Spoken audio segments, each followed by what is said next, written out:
We as a collective have been transforming lives. Today's episode is entitled When the Veils Are Lifted. When the veils are lifted. What is a veil? A veil is a covering. A veil is something that's hidden or concealed. Earlier this year, I was house hunting. Actually, I had been house hunting for about a year. And I was getting really frustrated and discouraged because I was able to recognize that there was a lot of real estate games going on. I was invited to move into some bidding wars, which I resisted because it is my belief that I don't need to chase anything. I don't chase, I attract. And so I decided to just stop, talk to God about it, and wait for a sign.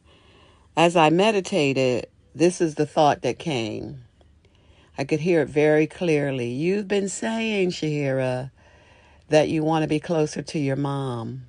Why don't you make your mom's house your base? And why don't you come back and forth to Detroit when needed for the ministry as you were traveling to see your mother back and forth like bi-monthly? So that really felt good within my soul. And I got a lot of confirmation that that was the thing for me to do. And I went to see my mother in May. I got back after Mother's Day. In those 21 days,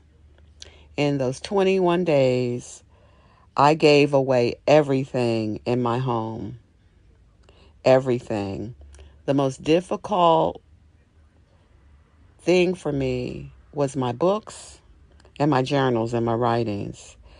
And my spiritual daughter said she would hold on to those for me and also give me a bedroom in her home. So in 21 days, I removed everything, gave away everything in a home that was 1,700 square feet plus a large basement.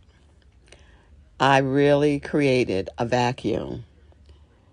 Now, I bit off more than I could chew because I was so tired after that process. I was delirious. And Spirit had told me to get some rest before I went to my mother. So I gave myself a beautiful gift of going to the Yucatan for 30 days to heal, to rest, and to heal. Now, I kept seeing this beautiful spirit on Facebook. Every time I would go past one of her posts, I would stop and I would look.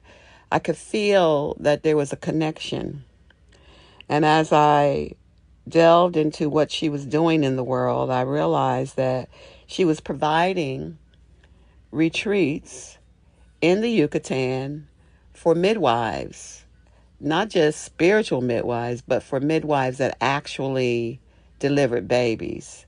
I found out later that she was an actual midwife who delivered babies. So I called her, we talked, she knew what I needed, and she said, come, and I will be able to set up everything that you need for your healing here for 30 days. And that is exactly what happened.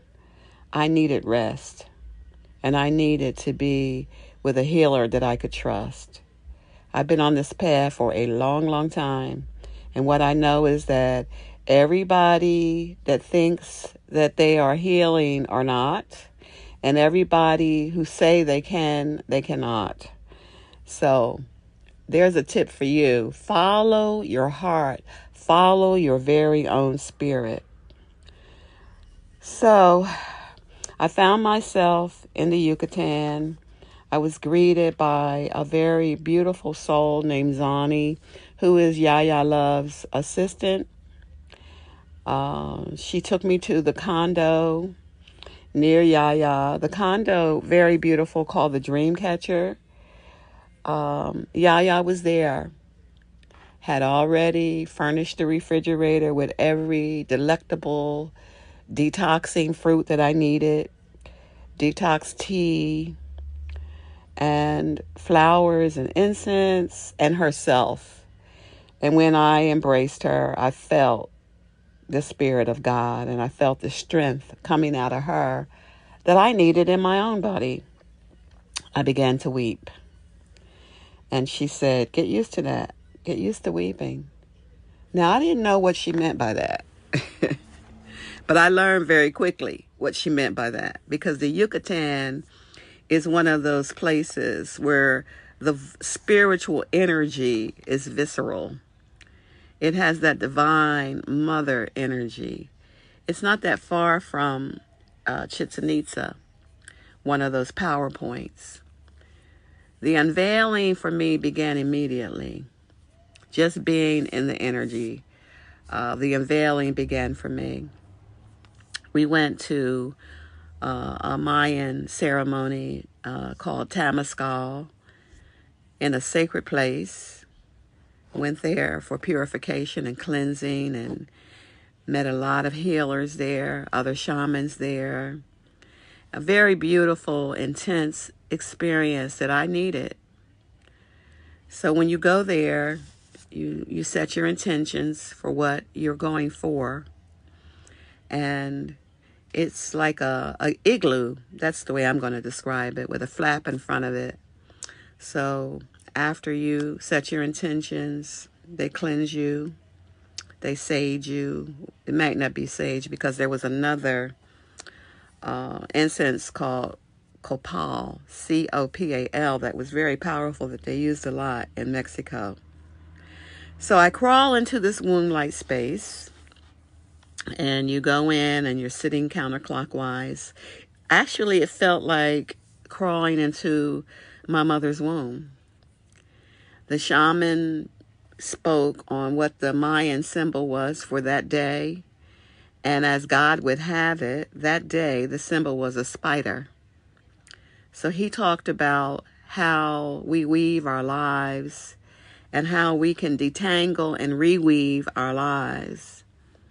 And then we began singing and chanting, and there was drumming. Now, the temperature goes up to like 122 degrees. And it was already like 100 outside in the Yucatan.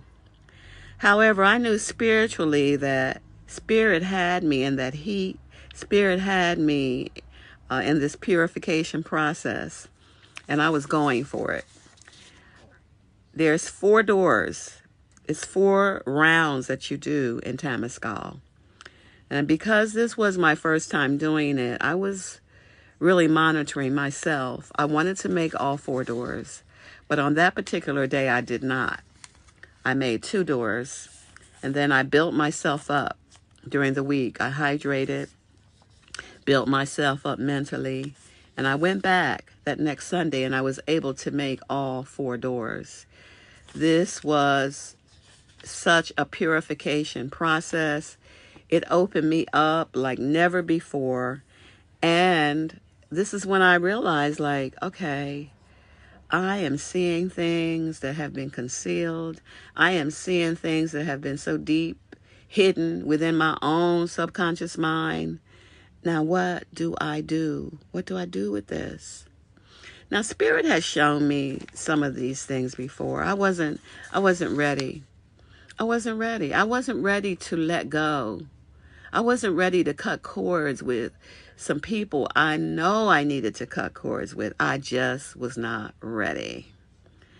However, during this process, with the support that I was receiving, I got ready real quick. And I was willing. I was willing to see it. I was willing to sit with it. I was willing not to run. Not this time. Not this time. And it wasn't easy. But I went through that process, and I'm glad I did.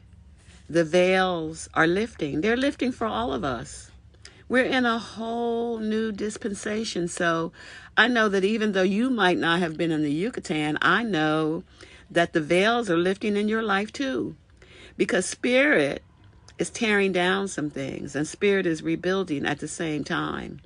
I've been talking about this for a while because we have been in this period where Pluto has been in Capricorn. So we have been in a space where things are being uprooted. Pluto brings things to a death so that the new can come. And this is what's going on. The new you, the new me, it's emerging. It needs our help. This is why we're having this great exposure of the corruption that's going on all over the world. I can't just say the U.S., all over the world. It was concealed, but now the veils are lifting so that we can see. But after we see it, what do we do with it? Sometimes we can see it and it can make us angry. It can make us sad. But I was reminded of this. I was reminded of that second Black Panther movie when Angela Bassett told her daughter, in order for her life to move on, she needed to sit. She needed to just sit with spirit. So this is what I'm offering you today. Put in time just being. Put in some time sitting with spirit and stop running. Another way that we run is through busyness. Another way that we run is that we're all off into other people's Kool-Aid, all off into other people's business. And we have enough business of our own to be about. So that's the first thing. Sit, just sit. Carve out time to sit in a sacred circle called you. And then ask yourself some questions as these revelations, if you will, come forward. Are you willing? Are you willing to keep going along just to get along? Are you willing? Are you willing to stay in relationships and spaces and places that you already know are eroding your soul? And I get it. Sometimes we do know on certain levels, but we're not ready. I am offering you sit, see it thoroughly. Yeah, use it as an acronym, see it thoroughly. And this affirmation that comes from A Course in Miracles, I am willing to see. I am willing to see. That's right. It may not be an easy process. I know it has not been for me. And even though I'm back in the States with my mom now, I'm still processing. I'm still processing what Spirit has shown me. I'm still processing the instructions that I have been given. And I'm offering you this second part is the Kubler-Ross wisdom. The Kubler-Ross wisdom. She wrote many years ago a book on death and dying. And in this wisdom is 5 stages of grief. Because once the veils are lifted, we've got to do something with it. And these 5 stages are denial, anger, depression, bargaining, and acceptance. And they don't always flow in that order. Sometimes you can get angry first, and then you can be in denial. You can be in denial because of the shock of it all. I had that experience yesterday as I'm sitting and praying and being with my family as we have a family member who's crossing over. All of a sudden, I get a text that a very, very dear friend of mine has crossed over already. And it was a shock. My immediate response was no. Oh, no. Oh, my God. You know, that's the denial part of it. That's the human part of it. And this morning, I'm still feeling some kind of way about it. But I'm moving to acceptance quicker. Why? We have had so many transitions. We have had so many that I have made up in my mind that I am going to look at all of them as a graduation. That is the only way I'm going to be able to get through what I'm walking through right now. So what am I saying to you? I'm saying, feel your feelings. Feel them all. Don't put your head in the sand like an ostrich. Don't do spiritual bypassing with little cliches that, oh, it's all in divine order. Yes, it is all in divine order.